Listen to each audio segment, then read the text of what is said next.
Hello everyone. देखिएगा, अपन ने last में एटॉमिक स्ट्रक्चर से related bore atomic model complete कर लिया था। तीन चीजें बताई थी मेनली। एक तो इलेक्ट्रॉन जिस कक्षा में घूमता है उसकी त्रिज्या क्या होगी, दूसरा इलेक्ट्रॉन की वेलोसिटी क्या होगी, और थर्ड इलेक्ट्रॉन की एनर्जी, और उससे रिलेटेड तीन डेफिनेशन की बात और कर चुके थे।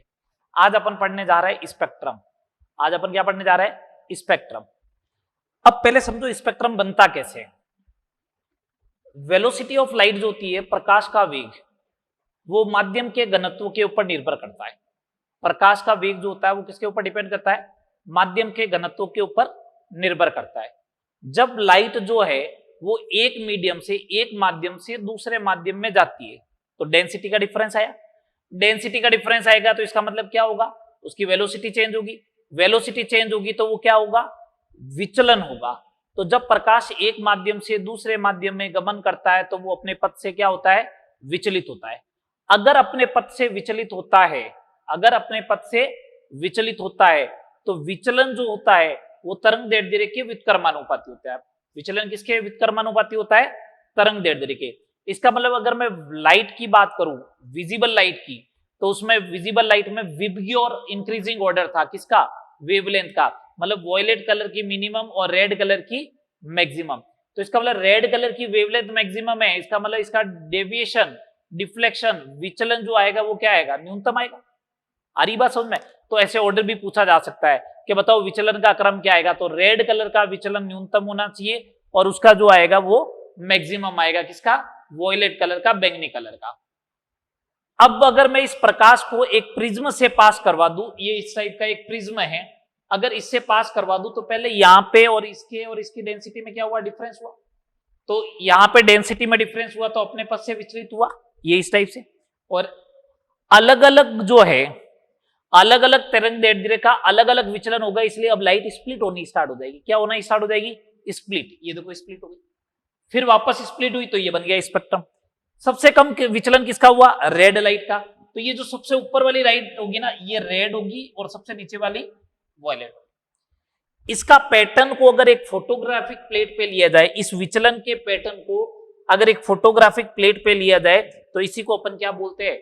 इसी को अपन क्या बोलते हैं? स्पेक्ट्रम बोलते हैं। इसी को क्या बोलते हैं? स्पेक्ट्रम बोलेंगे। ये लो सब स्पेक्ट्रम हो गया। अब बात करते हैं स्पेक्ट्रम के प्रकार, टाइप्स ऑफ स्पेक्ट्रम।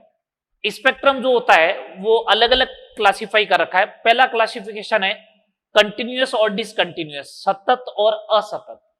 सतत का मतलब सारी वेवलेंथ, जैसे एक मान लो 1 से लेके 100 वेवलेंथ तक है, तो 1 भी होगा, 2 भी होगा, 3 भी होगा, 4 भी होगा, 5 भी होगा, 6 भी होगा, 7 भी होगा, 8 भी होगा, 9 भी होगा, 10 भी होगा।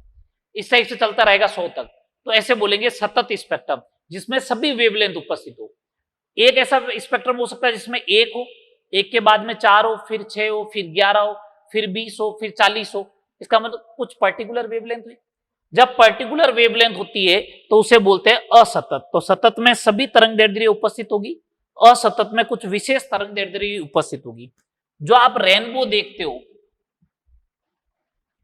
इंद्रधनुष, उसके अंदर सारी वेवलेंथ उपस्थित होती है, सारी वेवलेंथ उपस्थित होती है। तो इसका एग्जांपल क्या हो गया? कंटिन्यूअस का रेनबो, इंद्रधनुष। हाइड्रोजन स्पेक्ट्रम पढ़ेंगे तो अभी मैं बताऊंगा इसके अंदर कुछ पर्टिकुलर वेवलेंथ ही उपस्थित होगी, तो इसका एग्जांपल क्या हो गया? Hydrogen spectrum. ठीक है बात। सेकंड नंबर का क्लासिफिकेशन है लाइन स्पेक्ट्रम और बैंड स्पेक्ट्रम। लाइन स्पेक्ट्रम और बैंड स्पेक्ट्रम क्या होता है? लाइन स्पेक्ट्रम और बैंड स्पेक्ट्रम, अगर एक लाइन बनती है, अगर एक लाइन बनती है इस टाइप से, अगर ये एक लाइन ही बन रही है तो इसे अपन बोलेंगे लाइन स्पेक्ट्रम। बैंड का मतलब क्या? इस लाइन के जस्ट पास में एक लाइन और आएगी, सुपर इंपोज कर जाएगी, फिर एक और पास आएगी, तो ये इस टाइप से देखो एक बैंड बन गया। तो line spectrum is a property of atom. परमाणु के स्पेक्ट्रम हमेशा कैसा होता है? लाइन स्पेक्ट्रम होता है। अणु का स्पेक्ट्रम हमेशा कैसा होगा? बैंड स्पेक्ट्रम होगा। अणु का स्पेक्ट्रम कैसा होगा? बैंड। तो अपन को पढ़ना है हाइड्रोजन स्पेक्ट्रम। हाइड्रोजन कैसा है? हाइड्रोजन कैसा है? एटम है। एटम है तो उसका स्पेक्ट्रम कैसा होगा? लीनियर होगा। ठीक है, आगे बात करो। Third number, emission spectrum and absorption spectrum. Emission means उत्सर्जन एवं अवशोषण स्पेक्ट्रम। कुछ नहीं है, उत्सर्जन और अवशोषण स्पेक्ट्रम है। उत्सर्जन स्पेक्ट्रम में क्या करना है? कोई आपने सब्सटेंस लिया, जैसे H2 लिया, उसे गर्म करो, उष्मा दो, उष्मा दोगे तो क्या होगा, पहले उनके बीच H2 के बीच का बॉन्ड ब्रेक होगा और H और H बनेगा, H और H बन गया, फिर हाइड्रोजन को और ऊर्जा मिलेगी तो उसका इलेक्ट्रॉन जो होगा वो एक्साइटेड स्टेट में जाएगा, एक्साइटेड स्टेट से वापस जब इलेक्ट्रॉन ग्राउंड स्टेट में आएगा तो ऊर्जा क्या करेगा, उत्सर्जित करेगा। ये देखो एक्साइटेड स्टेट से वापस जब ग्राउंड स्टेट में आता है तो ऊर्जा उत्सर्जित किया, जैसे प्रकाश मान लिया। इसको मैंने प्रिज्म से पास करवाया और फोटोग्राफिक प्लेट पे देख लिया, इसी को अपन क्या बोलते हैं, उत्सर्जन स्पेक्ट्रम। तो सर इसका मतलब ये होता है क्या उत्सर्जन स्पेक्ट्रम का कि इलेक्ट्रॉन एनर्जी रिलीज करता है तब? नहीं, अवशोषण स्पेक्ट्रम भी उसी को बोलेंगे कि एनर्जी रिलीज करेगा तो जो स्पेक्ट्रम बनता है उसी को अपन क्या बोलते हैं, उत्सर्जन स्पेक्ट्रम। लेकिन इसमें अवशोषण स्पेक्ट्रम और उत्सर्जन स्पेक्ट्रम में डिफरेंस होगा। देखो यहां पे जाके मैंने सोडियम लिख दिया। किसी भी पदार्थ का ये गुणधर्म होता है कि वो जो वेवलेंथ एब्जॉर्ब करेगा ना वही वापस रिलीज करेगा।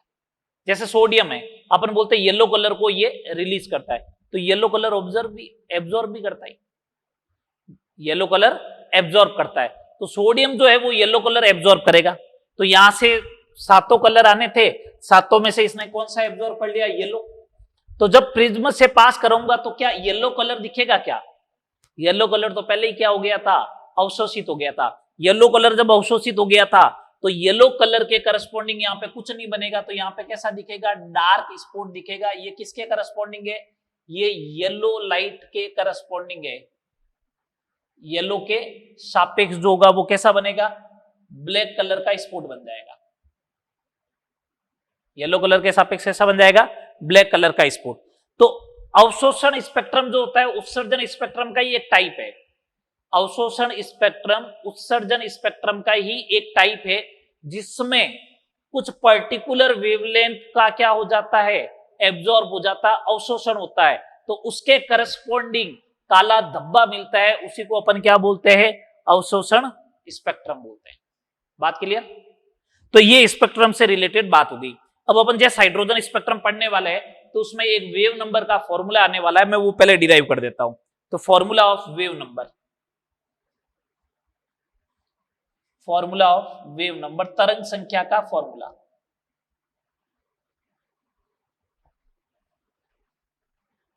तरंग संख्या का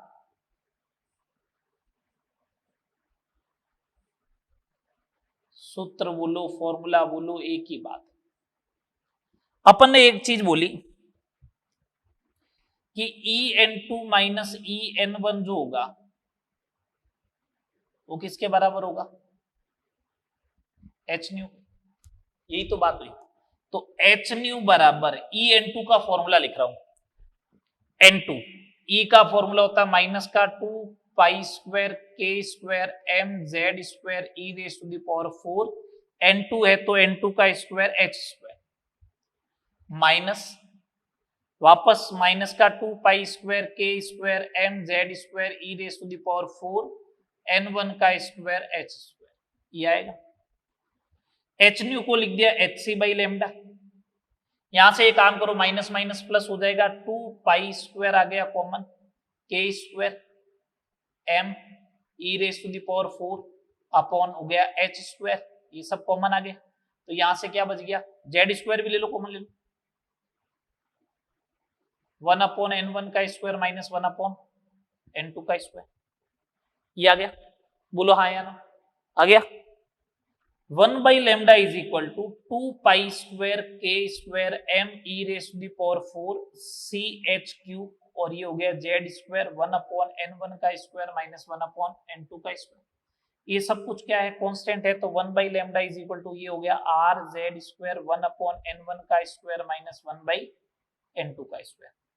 ये फॉर्मूला बन गया। 1 बाई लेमडा बोलो या न्यू बार बोलो, एक ही बात है। 1 by lambda is equal to are Z square 1 upon N1 का स्क्वायर माइनस 1 अपॉन N2 का स्क्वायर। आर जो है वो यहाँ पे क्या है, ये रिडबर्ग कांस्टेंट है, यूनिट से पहचानना है, दोनों में फर्क। वहां पे आर एच लिखाया था, यहाँ पे आर लिखा है। इसकी वैल्यू क्या होती है, 109677 सेंटीमीटर इनवर्स, ये इसकी वैल्यू है। दो मेरे को जब अगर कभी वेवलेंथ कैलकुलेट करनी होगी तो लेमडा कैलकुलेट करना होगा, तो 1 बाई लेमडा से लेमडा कैलकुलेट करूंगा तो इसको इधर लेके आना पड़ेगा। अरे लेमडा को उधर भेजोगे तो ये इधर आएगा ना, तो 1 बाई आर बनेगा। तो 1 बाई आर की वैल्यू क्या होगी अपन को वो भी ध्यान रखना है, 912 एंगस्ट्रॉम होगी। ये वैल्यू भी ध्यान रखनी है। आर की वैल्यू 109677 सेंटीमीटर इनवर्स और 1/r की वैल्यू 912 एंगस्ट्रॉम। तो तरंग संख्या का सूत्र आ गया। तो जब भी अगर ऐसे बोलेगा ना इलेक्ट्रॉन यहां से यहां गया है तो उस समय अपन ये वाला फॉर्मूला अप्लाई कर लेंगे। ठीक है, तरंग दैर्ध्य पूछेगा तो और भी तरीके बताऊंगा। ठीक है, हो गया, नोट हो गया। चलो आगे बात करते हैं। अब अपन बात करते हैं हाइड्रोजन स्पेक्ट्रम की।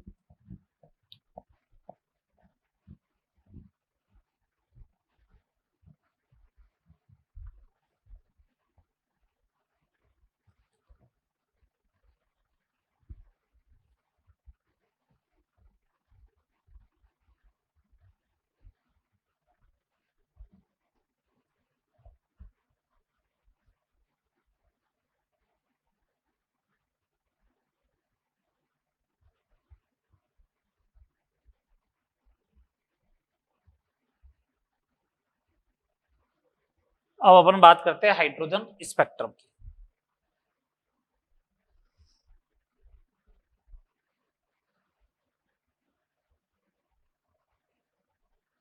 हाइड्रोजन स्पेक्ट्रम, तो मेरे को मालूम है हाइड्रोजन स्पेक्ट्रम कैसा है। पहला पॉइंट, लाइन स्पेक्ट्रम होगा, रेखीय स्पेक्ट्रम होगा। अच्छा, कंटिन्यूअस है या डिसकंटिन्यूअस है? डिसकंटिन्यूअस स्पेक्ट्रम, रेखीय एवं असतत स्पेक्ट्रम।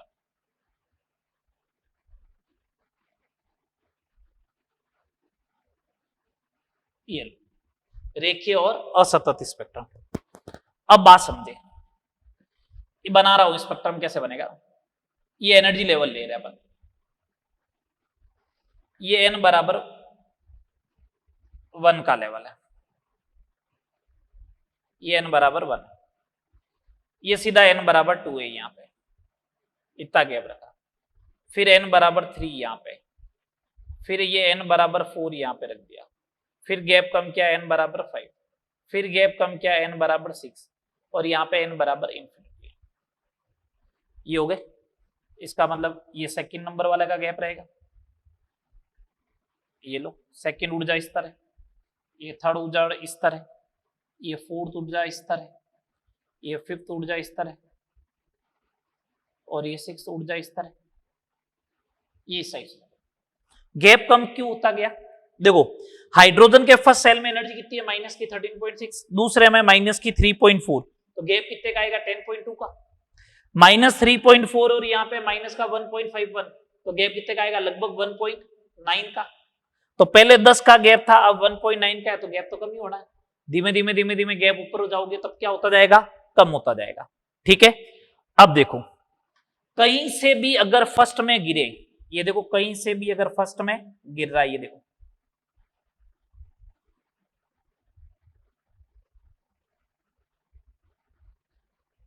कहीं से भी अगर फर्स्ट में गिरे,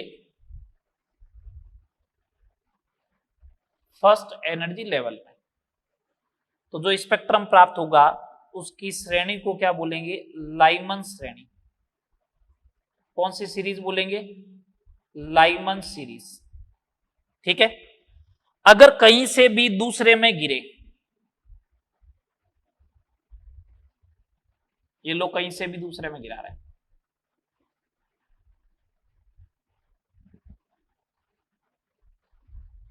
तो उसे बोलते हैं बामर श्रेणी,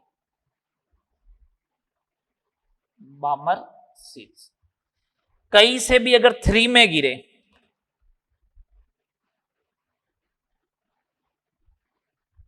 कहीं से भी अगर 3 में गिरे तो लाइमर, बामर, उसके बाद पाशन श्रेणी।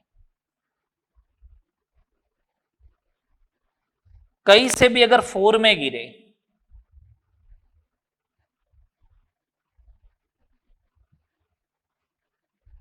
लाइमन, पाशन, लाइमन, बामर, पाशन,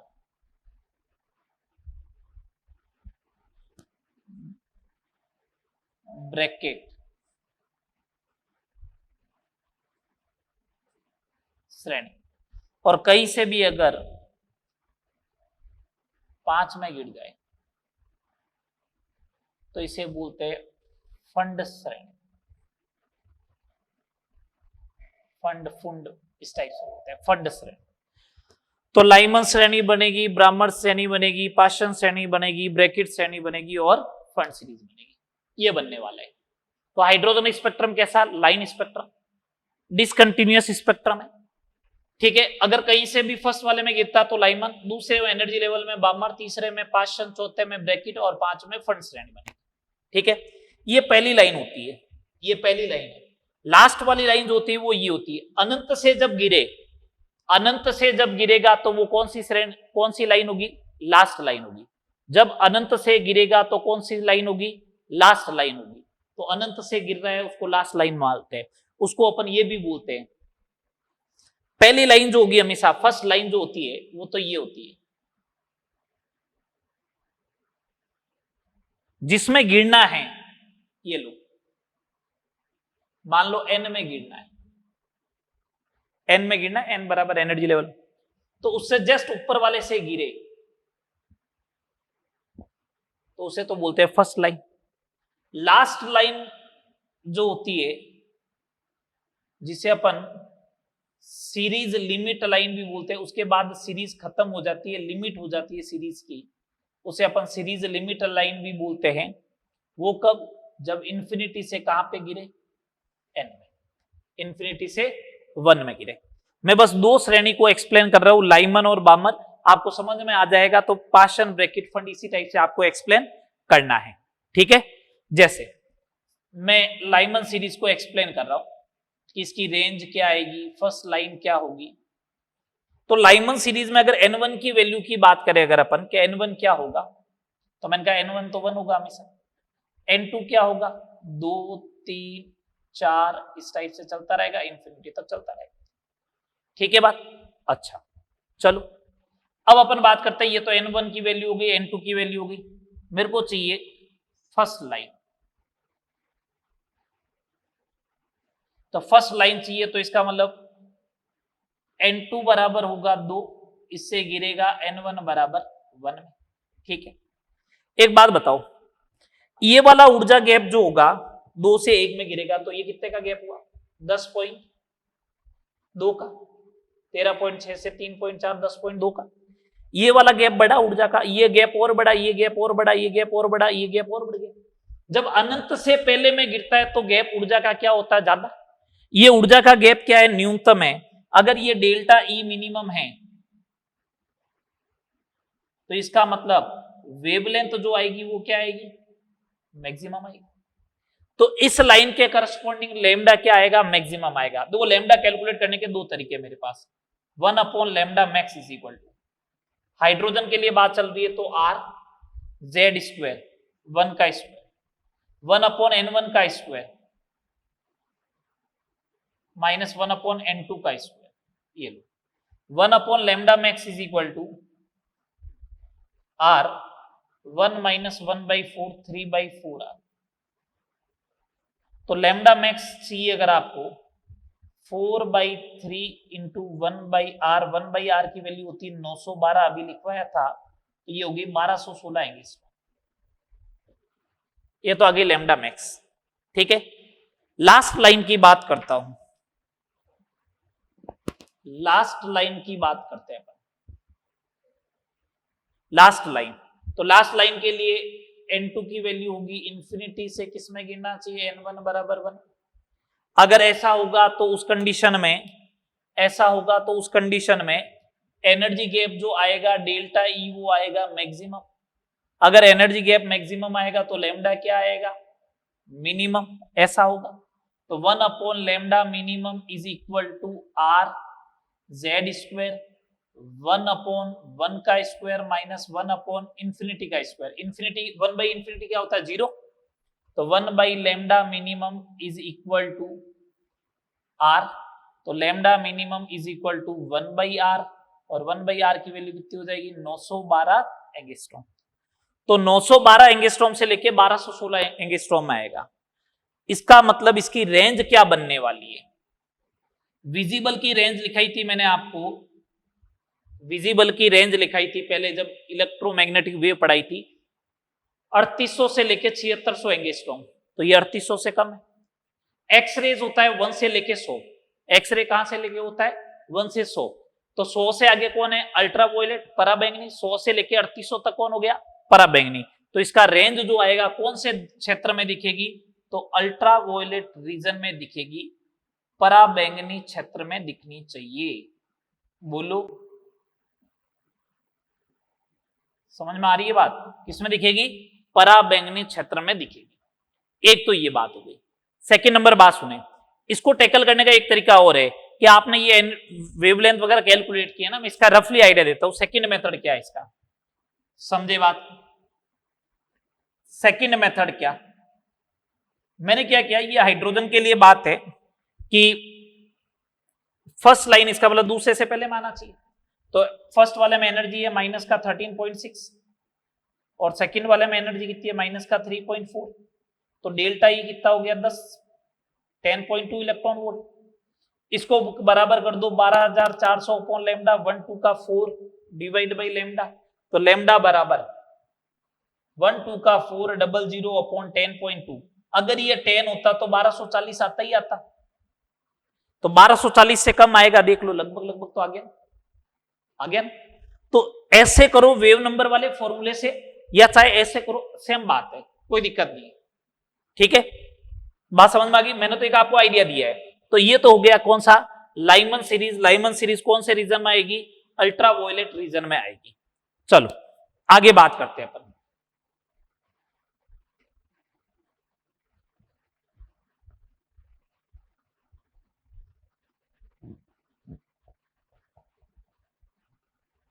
कोई जरूरी नहीं है 1/लैम्डा वाले से ही आप लैम्डा कैलकुलेट करो, आप एनर्जी वाले कॉन्सेप्ट से भी कर सकते हो, मैंने अभी बता दिया है ना। अब अपन बात करते हैं लाइमन के बाद में बामर सीरीज।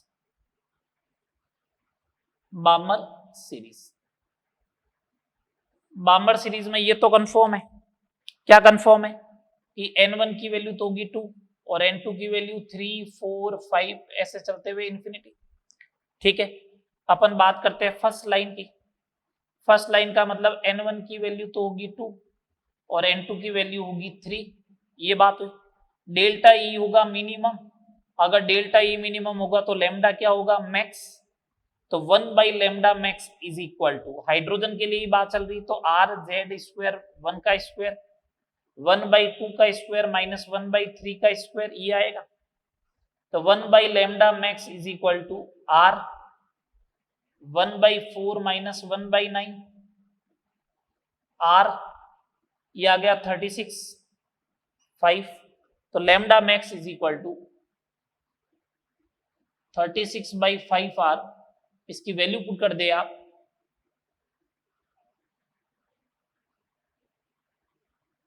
ये आए। मैं आपको रफली आइडिया दे रहा हूं, ये 7 टाइम्स हो जाएगा, तो ये 6300 एंगस्ट्रॉम आ जाएगी लगभग, ये आएगी 6300 एंगस्ट्रॉम लगभग। ये तो लैम्डा मैक्स आ गया। लैम्डा मिनिमम देखो, लैम्डा मिनिमम किसके करस्पॉन्डिंग आता है, लास्ट लाइन के करस्पॉन्डिंग। तो अपन लास्ट लाइन के करस्पॉन्डिंग बात करते हैं क्या होना चाहिए, तो लास्ट लाइन के करस्पॉन्डिंग जो होगी बात वो ये होनी चाहिए कि n1 की वैल्यू तो होगी 2 और n2 की वैल्यू होगी इंफिनिटी, तो डेल्टा ई बनेगा मैक्स और डेल्टा ई मैक्स बनेगा तो लैम्डा बनेगा मिनिमम। यही तो बात हुई। अगर ऐसा हुआ तो उस कंडीशन में lambda minimum is equal to are Z square 1 upon n1 का स्क्वायर माइनस 1 अपॉन n2 का स्क्वायर, तो lambda minimum is equal to R into 1/4, तो lambda minimum is equal to 4/r, ये कितना हो जाएगा, ये आएगा अप्रोक्सीमेट 3800 से स्टार्ट होता तो 3800 के किनारे पे तो पहुंच ही गया। तो रीजन क्या रहेगा इसका, विजिबल क्षेत्र में मिलेगी, किसमें मिलेगी, विजिबल रेंज में मिलेगी। कौन से रीजन में मिलेगी, विजिबल में। बात क्लियर। लाइमन हो गई किसमें, अल्ट्रावायलेट में, बामर हो गई विजिबल में। इसके अलावा जो 3 लिखवाई थी, Paschen, bracket end fund series, ये तीनों जो है वो किसमें मिलती है, इंफ्रारेड में, अवरक्त क्षेत्र में मिलेगी। किसमें मिलेगी, इंफ्रारेड अवरक्त क्षेत्र में मिलने वाली है। ठीक है बात, ये अपनी सारी बात हो गई हाइड्रोजन स्पेक्ट्रम से रिलेटेड। अब मैं इसके कुछ क्वेश्चन करा रहा हूं स्पेक्ट्रम से रिलेटेड। इन्हीं के ऊपर, और उसके बाद बात करते हैं स्पेक्ट्रमी रेखाओं की संख्या क्या होगी, नंबर ऑफ स्पेक्ट्रम लाइंस कितने बनने वाली। ठीक है बात, चलिए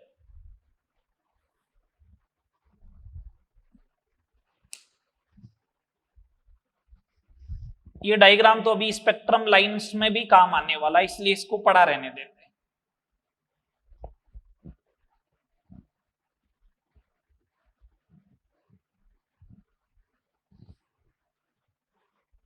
चलो हटा देते।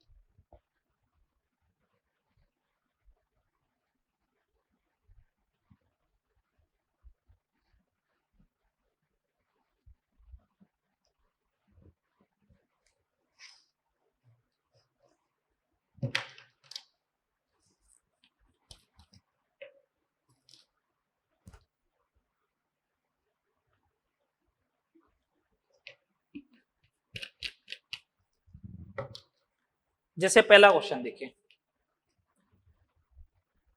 आज का अपना पहला क्वेश्चन मेरे को ये बोले He प्लस में, पहला क्वेश्चन चलो हाइड्रोजन का ही रखते हैं। हाइड्रोजन में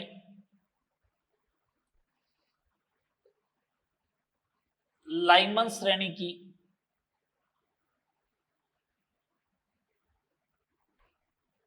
थर्ड लाइन की तरंग दैर्ध्य कितनी होगी, ये पूछा गया। ठीक है, चलो करते हैं इसको सॉल्व। लाइमन है, इसका मतलब N1 की वैल्यू क्या होगी 1, N2 बराबर 1 प्लस कौन सी लाइन पूछी है थर्ड, तो N2 की वैल्यू हो गई 4। ठीक है, 4 से पहले में गिरना चाहिए। हाइड्रोजन है तो 1 by lambda is equal to r Z1 का स्क्वायर, 1 अपॉन N1 का स्क्वायर माइनस 1 अपॉन N2 का square, 1 by lambda is equal to r 1 minus 1 by 16 मतलब 15/16 आर। तो लेमडा इज इक्वल टू हो जाएगा 16/15 इंटू 1 आर, ये 16/15 इंटू 912, तो ये 912 से थोड़ा ज्यादा ही तो आएगा, ये 15 से 60 बार तो जाएगी जाएगा, लगभग अप्रोक्सीमेटली 61 टाइम्स कैंसिल आउट हो जाएगा, 61 टाइम्स कैंसिल आउट हो जाएगा, अप्रोक्सीमेट इतना आ जाएगा। इससे थोड़ा कम है वो आंसर मिलेगा। ये इस टाइप से आपको करने क्वेश्चन। सेकंड नंबर क्वेश्चन देखो, ये तो हाइड्रोजन के लिए था। Second number question, question number 2, अगर आपसे ऐसा पूछे He प्लस में पाषाण श्रेणी की द्वितीय रेखा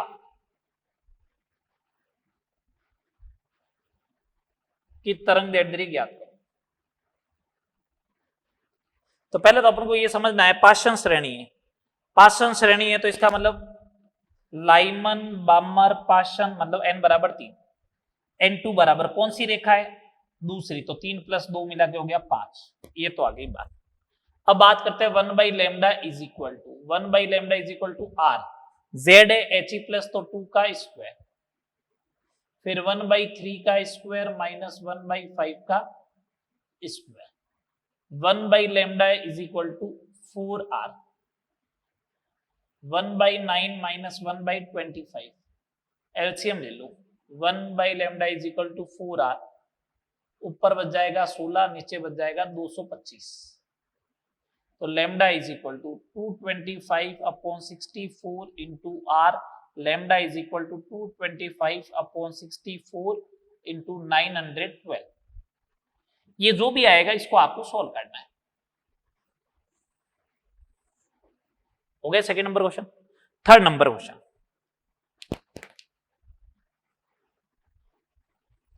इस टाइप से भी पूछा जा सकता है क्या, अगर मान लो ऐसा बोल दे हाइड्रोजन परमाणु में लाइमन श्रेणी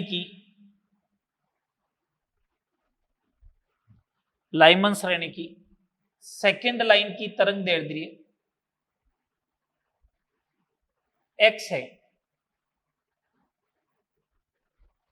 है, तो He प्लस में बामर श्रेणी की फर्स्ट लाइन की तरंग दैर्ध्य कितनी होगी, ऐसा भी क्वेश्चन पूछा जा सकता है। जब ऐसा क्वेश्चन पूछे तो कैसे करना है इसको, आप तो एक काम करो, वैल्यू पुट करना स्टार्ट करो। 1/λ, 1/λ की जगह क्या लिख दूंगा, x। r हाइड्रोजन है तो z 1 का स्क्वायर। हाँ, कौन सा परमाणु है, कौन सी लाइन है, लाइमन में सेकंड लाइन, लाइमन का मतलब 1 का स्क्वायर माइनस 1/3 का स्क्वायर, उसका कैलकुलेट करो। 1/λ इज इक्वल टू r 2 का स्क्वायर। बामा श्रेणी की फर्स्ट लाइन 2 का स्क्वायर माइनस 1/3 का स्क्वायर, ये दोनों को करो डिवाइड, तो लैम्डा चला जाएगा ऊपर, lambda by x is equal to r से r कैंसिल 1/4, तो इधर वाला रह गया, इधर आएगा 1 माइनस 1/9, इसका मतलब 8/9 रह गया ऊपर। इधर कैलकुलेट करो 1/4 माइनस 1/9, तो 5/36 रह गया इधर। चलो सॉल्व करो, lambda by x is equal to 1/4 into 8/9 और ये 36/5, ये ऐसा बन गया। ये 36 से 36 cancel, lambda is equal to 8/5x, तो lambda is equal to 1.6x, ये बन गया। देखो ऐसे क्वेश्चन भी बन सकते हैं, ठीक है। कितने क्वेश्चन हो गए, 3। आगे देखो, ये क्वेश्चन और लिखा रहा हूं।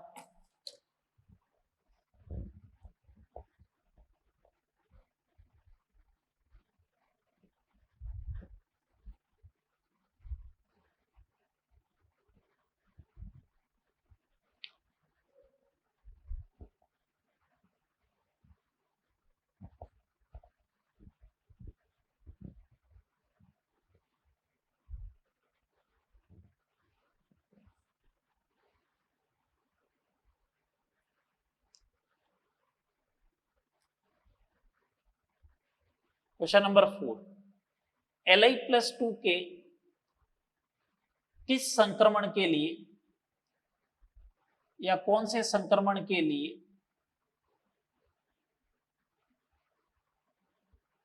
ऊर्जा का मान He+ में n बराबर 4 से n बराबर 2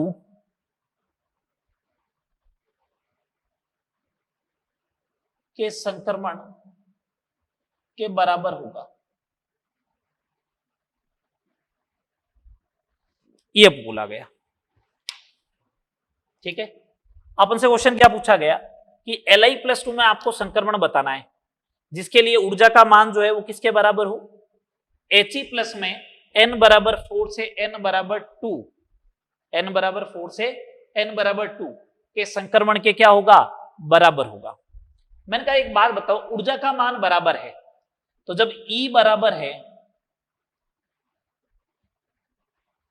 तो क्या लैम्डा समान नहीं होगा, क्या होगा ना।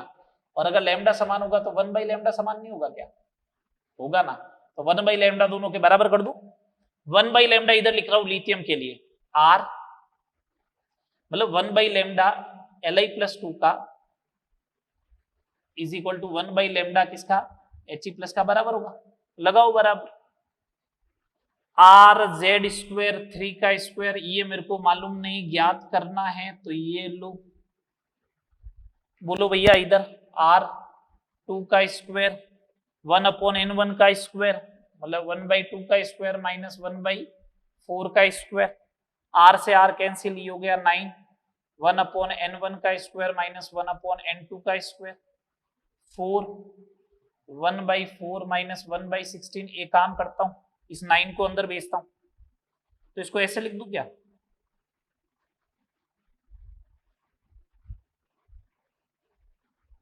ये 9 9 नहीं आया तो 9 को इसके अपॉन में भेज दिया, इधर मैंने लिख दिया 4 का मल्टीप्लाई कर दिया अंदर। अब यहां आगे मल्टीप्लाई कुछ नहीं है तो इसका मतलब आपस में बराबर होंगे, आपस में बराबर होंगे तो n1 का square by 9 is equal to 1 होगा। फिर तो इसका मतलब n1 का स्क्वायर 9 होगा, तो इसका मतलब n1 बराबर 3 होगा। ये तो बात समझ में आई, बोलो। दूसरा n2 square by 9 is equal to हो गया 4, ये 4 के बराबर है। अगर ये 4 के बराबर है तो इसका मतलब n2 बराबर हो जाएगा 6, तो n2 का स्क्वायर आएगा 36, तो n2 की वैल्यू आ जाएगी 6। इस टाइप का क्वेश्चन हो तो देखो ये हो गया सॉल्व। बात क्लियर? बहुत सिंपल सा क्वेश्चन, आपको वैल्यू पुट करके सॉल्व करते जाना आगे। ठीक है, जैसा कहे वैसा करते जाओ। बात क्लियर? 4 क्वेश्चन करवा दिया मैंने स्पेक्ट्रम से रिलेटेड, कर लोगे इस टाइप का क्वेश्चन? बोलो, चले आगे। अब आगे बात करते हैं स्पेक्ट्रम की रेखाओं की संख्या, number of spectrum line. Number of spectrum lines, स्पेक्ट्रमी रेखाओं की संख्या।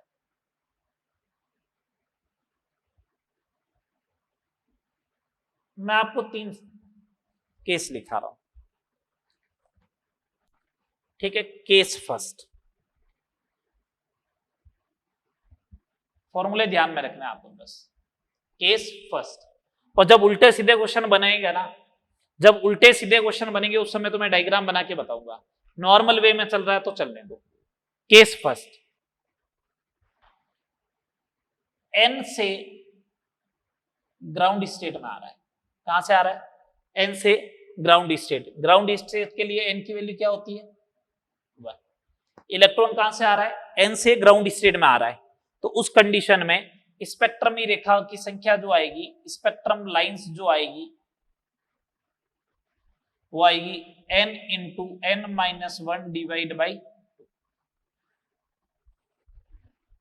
n into n minus 1 divide by, याद है? Second number case, case second, जब इलेक्ट्रॉन n2 से n1 में आ रहा, ग्राउंड स्टेट कोई जरूरी नहीं है, n2 से n1 में आ रहा हो, तो स्पेक्ट्रम लाइन क्या आएगी? तो स्पेक्ट्रम लाइन क्या आएगी? n2 minus n1, n2 minus n1 plus 1 divide by 2, ये स्पेक्ट्रम लाइन हो जाएगी। इन दोनों केस में ध्यान रखना, ऐसा लिखा हुआ आएगा, एक हाइड्रोजन सैंपल है।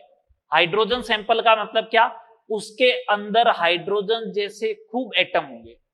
एक अकेला एटम नहीं है हाइड्रोजन का, हाइड्रोजन सैंपल, हाइड्रोजन का नमूना दे रखा है, पादर्श दे रखा है, सैंपल दे रखा है, इसका मतलब उसके अंदर खूब सारा हाइड्रोजन एटम होंगे। उस कंडीशन में ये दोनों फॉर्मूले होंगे। कभी ऐसा बोल दे कि केवल एक हाइड्रोजन एटम है, केस थर्ड, ओनली 1 एटम है, केवल एक ही परमाणु दे रखा है, उस कंडीशन में स्पेक्ट्रम लाइन जो आएगी, स्पेक्ट्रमी रेखाओं की जो संख्या आएगी, वो आएगी n माइनस 1 के बराबर, जहां से वो जिसमें जा रहा है। ग्राउंड स्टेट में जा रहा तो n माइनस 1 के बराबर, किसी और स्टेट में जा रहा तो n2 माइनस n1 के बराबर हो जाएगा। इसमें हो जाएगा n2 minus n1, n minus 1 के बराबर आएगा। देखते हैं इसके ऊपर क्वेश्चन, देखते हैं तब समझ में आएगा, सारी बातें क्लियर होगी। ठीक है, जैसे मैंने आपको क्वेश्चन दिया, क्वेश्चन नंबर 5, हाइड्रोजन सैंपल में इलेक्ट्रॉन n बराबर 6 से आद्य अवस्था में आता है, आद्य अवस्था में आता है, तो स्पेक्ट्रमी रेखाओं की संख्या बताइए। तो स्पेक्ट्रमी रेखाओं की संख्या बताइए, ये पूछा गया। तो अपन सीधा लगाएंगे, हाइड्रोजन सैंपल है, n बराबर 6 से आद्य अवस्था, तो n into n minus 1 divide by 2, n की वैल्यू 6, 6 माइनस 1 डिवाइड बाई 2 कितनी आ जाएगी? 15। ठीक है, अगला क्वेश्चन देखिए, ऐसा बोल दे, हाइड्रोजन सैंपल में इलेक्ट्रॉन n बराबर 5 से n बराबर 2 में आता है,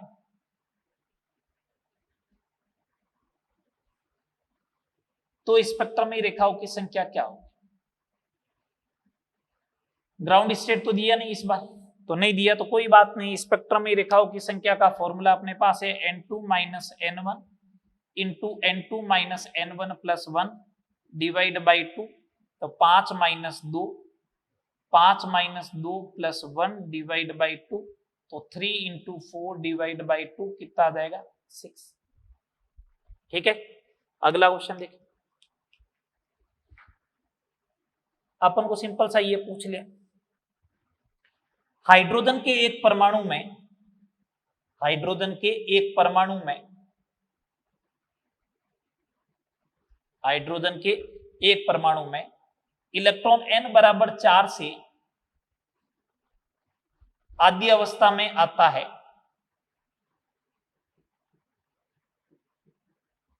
तो स्पेक्ट्रमी रेखाओं की संख्या क्या होगी? स्पेक्ट्रमी रेखाओं की संख्या क्या होगी? मैंने कहा एक ही तो परमाणु है, इस बार एक परमाणु है, उस कंडीशन में स्पेक्ट्रमी रेखाओं की संख्या n-1, इसका मतलब 4 - 1 कितनी? ये तो सिंपल सिंपल से क्वेश्चन आ गए। ये क्या आ गए? सिंपल सिंपल से क्वेश्चन। और देखो क्वेश्चन कैसे इसके ऊपर बन सकते हैं।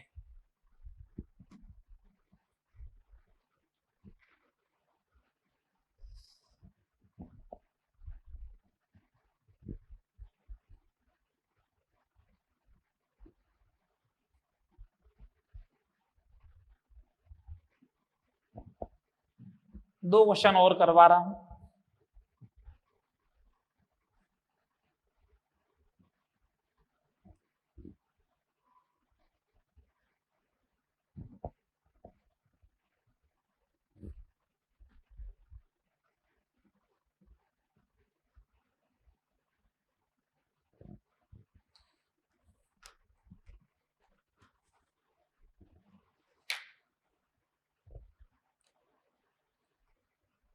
हाँ, नेक्स्ट क्वेश्चन नंबर 8 जैसे अगर ऐसा बोल दे, हाइड्रोजन सैंपल में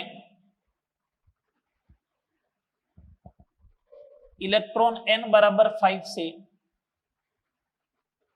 आद्य अवस्था में आता है, वो फोटोन बोले या क्वांटा बोले तो भी एक बात समझ जाना, फोटोन या क्वांटा बोले इसका मतलब स्पेक्ट्रम लाइन, एक फोटोन के करस्पॉन्डिंग एक स्पेक्ट्रम लाइन होगी, तो वो फोटोनों की संख्या भी पूछ सकता है। आद्य अवस्था में आता है तो दृश्य क्षेत्र में कितनी रेखाएं बनेगी, ये पूछा, कितनी रेखाएं बनेगी। ठीक है साहब, अब समझे, पहले तो मैं इसको डायग्राम से बता रहा हूं।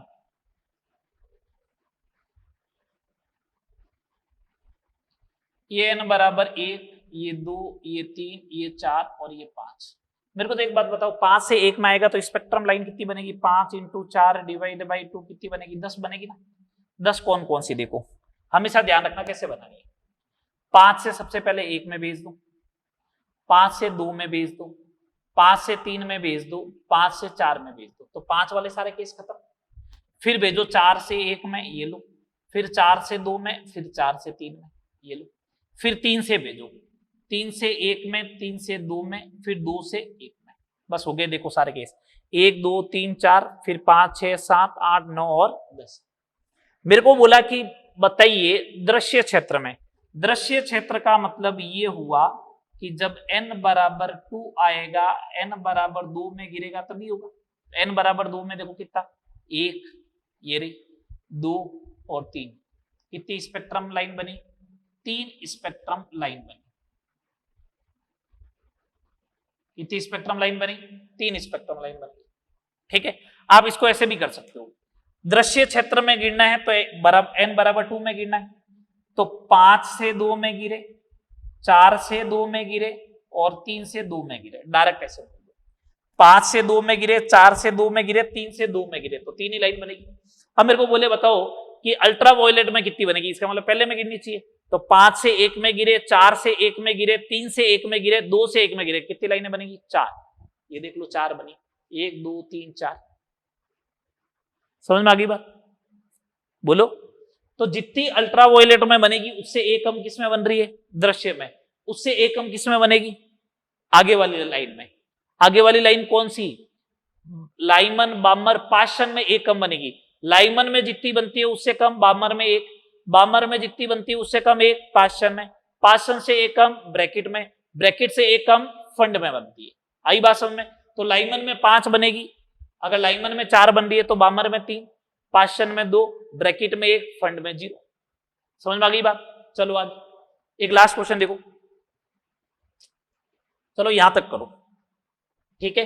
अब आगे बात करते हैं अपन, ये स्पेक्ट्रम वगैरह सबकी बात हो गई। अब मैं ड्वेल नेचर ऑफ मैटर पे आ रहा हूं, द्रव्य की द्वैत प्रकृति, जिसको एक्सप्लेन डी ब्रोगली ने किया था। हाँ, उससे पहले मैं बात करना चाह रहा हूं कि बोर एटॉमिक मॉडल के ड्रॉबैक क्या थे।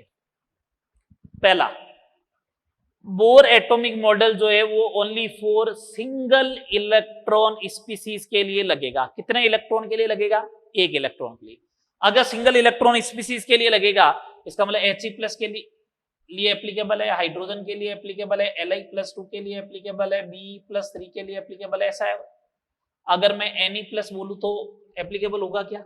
नहीं। ये क्वेश्चन इस साल जेई ये नीट के अंदर क्वेश्चन आया था 2020 में, फिजिक्स में पूछा गया था कि बोर एटॉमिक मॉडल किसके लिए एप्लीकेबल नहीं है, तो उसने बोला था Ne+, नहीं है पॉसिबल। आई बात समझ में? सेकंड नंबर, ये हाइड्रोजन स्पेक्ट्रम को जब अपन इलेक्ट्रिक फील्ड और मैग्नेटिक फील्ड में रखते हैं, किसमें रखते हैं? इलेक्ट्रिक फील्ड और मैग्नेटिक फील्ड। हाइड्रोजन स्पेक्ट्रम को जब अपन electric field, strong electric field और मैग्नेटिक फील्ड में अगर देखते हैं, तो एक स्पेक्ट्रमी रेखा जो होती है वो सूक्ष्म रेखाओं में विभक्त होने लगती है, मतलब लाइनों की क्या होती है? स्प्लिटिंग होने लगती है। एक रेखा जो होगी वो 2 लाइन में बढ़ जाएगी, इस टाइप से बढ़ती जाएगी। इस स्प्लिटिंग को अपन क्या बोलते हैं? अगर मैग्नेटिक फील्ड में स्प्लिटिंग होती है तो इसे बोलते हैं जीमान इफेक्ट। जीमन नहीं है, जीमान। और यहां होता है तो उसको बोलते हैं स्टार्क इफेक्ट। इलेक्ट्रिक फील्ड में बोलते हैं स्टार्क इफेक्ट और मैग्नेटिक फील्ड में बोलते हैं जीमान इफेक्ट। बात क्लियर सारी? ओके, चलो अब अपन बात करते हैं ड्वेल नेचर ऑफ मैटर के बारे में। ड्वेल नेचर ऑफ मैटर के बारे में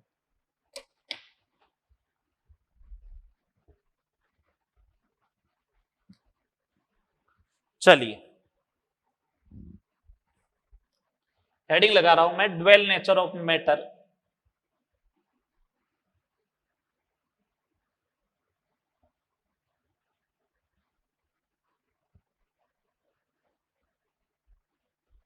द्रव्य की द्वैत प्रकृति।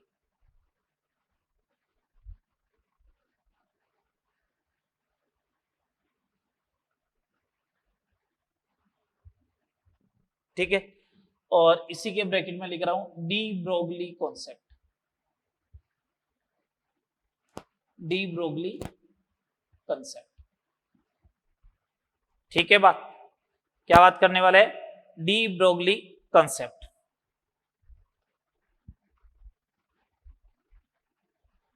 चलिए, डी ब्रोगली का सिद्धांत क्या है? जैसे मैंने आपको पहले लिखाया था इलेक्ट्रोमैग्नेटिक वेव स्टार्ट करने से पहले कि प्रकाश जो होता है वो द्वैत प्रकृति प्रदर्शित करता है। कौन कौन सी? कण और दूसरा तरंग। पहला कण, दूसरा तरंग। कण प्रकृति होती है तो उसका क्या होता है? संवेग होता है। तरंग प्रकृति होती है तो उसका क्या होता है? वेवलेंथ होती है। तो डी ब्रोगली ने बोला कि जिस टाइप से प्रकाश द्वैत प्रकृति प्रदर्शित करता है, उसी टाइप से द्रव्य मैटर जो होता है वो भी क्या शो करता है? द्वैत प्रकृति। जैसे अगर अपन इंसान हैं तो अपने साथ भी 2 गुणधर्म है, अपन द्रव्य है, matter is anything that has mass and occupy space. तो अपन द्रव्य है तो अपने साथ भी ड्वेल नेचर है। कौन कौन सा? मोमेंटम का, वो तो अपने पास है, क्योंकि अपने पास वेलोसिटी है, मास है, तो मोमेंटम होगा। और दूसरा होता है वेव। वेव का मतलब जैसे ही अपन चलेंगे ना तो अपने पीछे ऐसे वेव बनती है। तो सर बनती है तो फिर दिखती क्यों नहीं है? तो इसने ये बोला कि जिसका अगर कण प्रकृति ज्यादा होती है उसकी तरंग प्रकृति कम होती है, और जिसकी तरंग प्रकृति ज्यादा होगी उसकी कण प्रकृति क्या हो जाएगी? कम हो जाएगी। इसका मतलब ये हो गया कि कण प्रकृति और तरंग प्रकृति एक दूसरे के क्या होगी? व्युत्क्रमानुपाती होगी। जिसकी कण प्रकृति ज्यादा उसकी तरंग प्रकृति कम, और जिसकी तरंग प्रकृति ज्यादा उसकी कण प्रकृति कम। इसका मतलब एक दूसरे के व्युत्क्रमानुपाती। तो क्या बोला इसने? प्रकाश की तरह द्रव्य भी द्वैत व्यवहार प्रदर्शित करता है।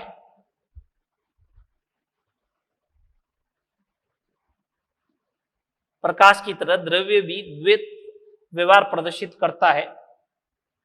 कण एंड तरंग। डी ब्रोगली के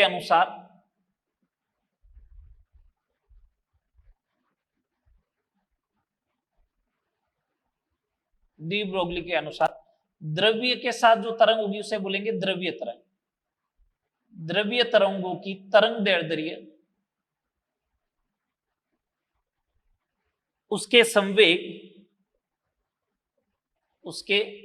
संवेग के व्युत्क्रमानुपाती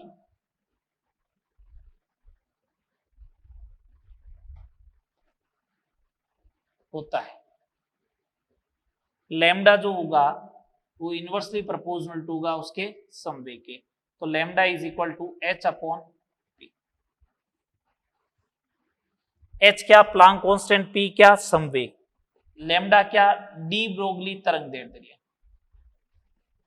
डी ब्रोगली तरंग दैर्ध्य। एच प्लांक नियतांक वैल्यू मालूम ही है ना। अगला क्या, पी क्या संवेग। अब देखना मैं एक फॉर्मूला लिखने वाला हूं, समझे बात को। लैम्डा इज इक्वल टू होता है H by P is equal, physics में पढ़ते हो मोमेंटम जो होता है वो √2 के बराबर होता है, क्या नहीं होता है? करके बताओ सॉल्व इधर। P बराबर होता है mv, होता है, ठीक है। मैंने P स्क्वायर किया तो m स्क्वायर v स्क्वायर बन गया। P square is equal to, इधर मैंने हाफ का मल्टीप्लाई किया तो इधर हाफ mv स्क्वायर तो बन गया इंटू m और बन गया, ठीक है। तो ये काइनेटिक एनर्जी बन गई। तो P स्क्वायर बराबर 2m और ये बन गया E, तो P की जगह आ जाएगा √2m, ये लिखा मैंने, ठीक है। ये एनर्जी हो गई। अब एनर्जी को मालूम है अगर वोल्टेज में कन्वर्ट करना है तो चार्ज का मल्टीप्लाई कर दो Q इंटू V। ये E हो जाएगी उसकी गतिज ऊर्जा काइनेटिक एनर्जी, ये V हो जाएगा विभवांतर जिससे उसको क्या किया गया है, त्वरित किया गया। बस ये आपको फॉर्मूला पुट कर दें, जैसा दे रखा है उसी के अकॉर्डिंग अपन क्या करते जाएंगे, फॉर्मूले पुट करते जाएंगे। बोलो ठीक है बात, क्या नहीं? तो ठीक है ना। 8 क्वेश्चन करवा दिए थे, अब आगे देखिए इसके क्वेश्चन नंबर 9 से करवा रहे हैं इनमें।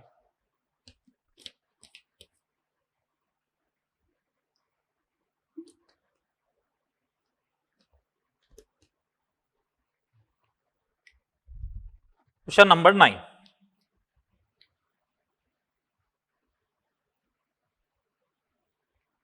Lambda of de Broglie be electron proton and alpha particle. Electron proton और एल्फा पार्टिकल की लैम्डा डीबी का क्रम लिखना है। केस फर्स्ट गतिज ऊर्जा समान हो, और केस सेकंड समान विभवांतर से त्वरित किया जाए। तो पहला तो आया गतिज ऊर्जा क्या होनी चाहिए, सेम, तो इसका मतलब ये वाला फॉर्मूला लगेगा। गतिज ऊर्जा सेम है तो अपन ऐसा बोल सकते हैं क्या, lambda is inversely proportional to √m, या ऐसा बोल दूं क्या, lambda is inversely proportional to m। जिसका m ज्यादा होगा उसकी डी ब्रोगली वेवलेंथ क्या होगी, कम। अब अपन को तो मालूम है ना m सबसे कम किसका होता है, इलेक्ट्रॉन का। तो लैम्डा ऑफ द इलेक्ट्रॉन सबसे ज्यादा, फिर लैम्डा ऑफ द प्रोटॉन और फिर lambda of the alpha particle. तो एल्फा पार्टिकल जो है वो प्रोटॉन से भी 4 गुना भारी है, लिखवाया था ना रदरफोर्ड मॉडल में। तो ये आ गया, सिंपल सा क्वेश्चन है। समान विभवांतर से, तो इसका मतलब ये वाला फॉर्मूला लगेगा। तो lambda is inversely proportional to root q into v. समान विभवांतर है तो m इंटू क्यू। ठीक है, तो चेक कर लो इलेक्ट्रॉन प्रोटॉन न्यूट्रॉन के लिए, सॉरी अल्फा पार्टिकल के लिए। तो लैम्डा m इंटू क्यू जिसका ज्यादा होगा उसका लैम्डा क्या हो जाएगा, कम। मैं चेक करता हूं, इलेक्ट्रॉन का m 1/1837 m into Q1, proton का m1 QB1, अल्फा पार्टिकल का m4 Q2 और ये 1/1837। तो ऑर्डर क्या है, लैम्डा ऑफ द इलेक्ट्रॉन, फिर लैम्डा ऑफ द प्रोटॉन और फिर lambda of the alpha particle. बोलो हाँ या ना। ठीक है, अगला क्वेश्चन देखिए, question number 10। Lambda of the proton upon lambda of the alpha particle de Broglie की है, ये क्या होगा, इसकी वैल्यू क्या होगी यदि अल्फा कण एवं प्रोटॉन की गतिज ऊर्जाएं समान। अगर गतिज ऊर्जा समान होगी तो गतिज ऊर्जा समान होगी, इसका मतलब ये वाला फॉर्मूला लगना चाहिए। तो इसका मतलब ऐसा होगा, lambda of the proton upon lambda of the alpha particle, mass of the alpha particle upon mass of the proton. Mass of the alpha particle 4 गुना होता है तो आएगा 2। तो lambda of the proton is equal to 2 times lambda of the alpha. बोलो, चले आगे, ये क्वेश्चन नंबर 10 हो गया। आगे बात करते हैं।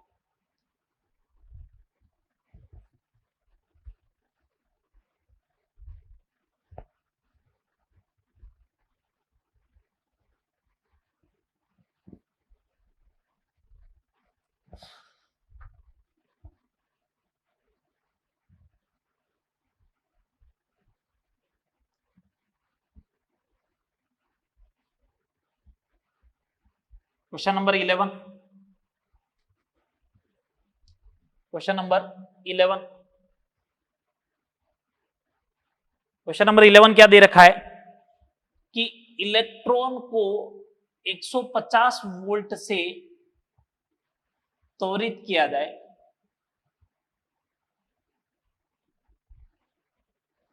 तो इससे संबंधित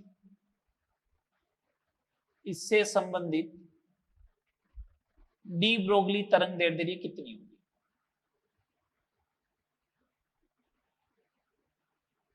ये अपन से पूछा गया। ठीक है, तो मैंने कहा ठीक है कर लेंगे calculate. Lambda is equal to h by p, h upon root 2 m e, h upon root 2 m q into v. दो इलेक्ट्रॉन का मास फिक्स है, क्यू फिक्स है, h फिक्स है, ये 2 फिक्स है। और इलेक्ट्रॉन इतना इंपॉर्टेंट है जिसकी कोई हद नहीं है डी ब्रोगली वेवलेंथ में। हर साल इसके ऊपर क्वेश्चन आता है, इस साल फिजिक्स में था, उससे पिछले साल भी फिजिक्स में आया था। अब ये सिंपल सा क्वेश्चन में यहाँ पे h की वैल्यू सब कुछ पुट कर देता हूं तो लैम्डा बराबर होगा 12.27 अपॉन रूट वी एंगस्ट्रॉम, या तो ये फॉर्मूला बनेगा। ये 12.27 एक्चुअल में इसी का स्क्वायर रूट है 150 का, ये लो, ये फॉर्मूला बन गया। इस फॉर्मूले को याद रख ले, लैम्डा ऑफ द इलेक्ट्रॉन है ये, मोस्ट इंपोर्टेंट फॉर्मूला है, हर साल इसके ऊपर क्वेश्चन आता है। इस साल भी था, पिछले साल भी था, फिजिक्स में था।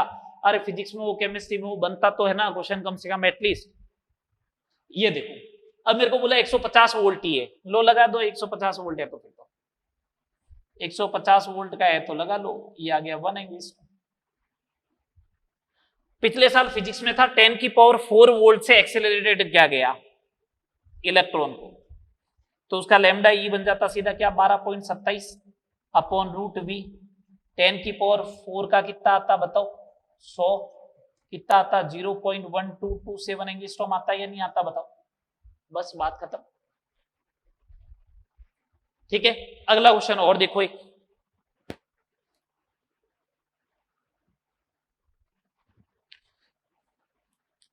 Question number 12।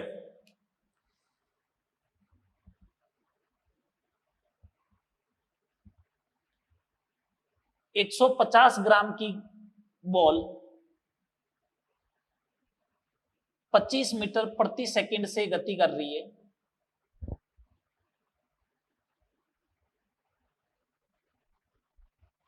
तो इससे संबंधित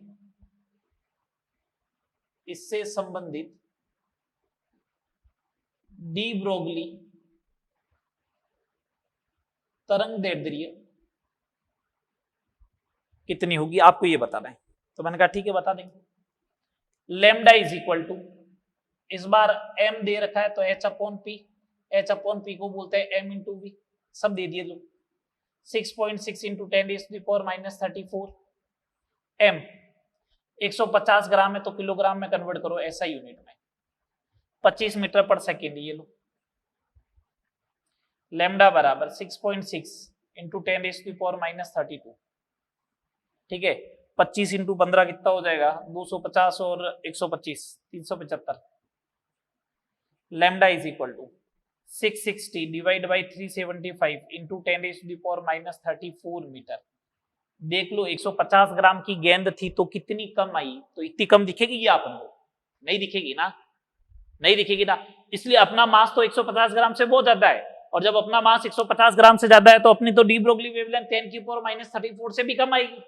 तो 10⁻⁻34 से भी कम आने तो वो दिखेगी थोड़ी ना, दिखती तो कब है जब एंगस्ट्रॉम रेंज की हो, मतलब 10⁻10 रेंज की हो।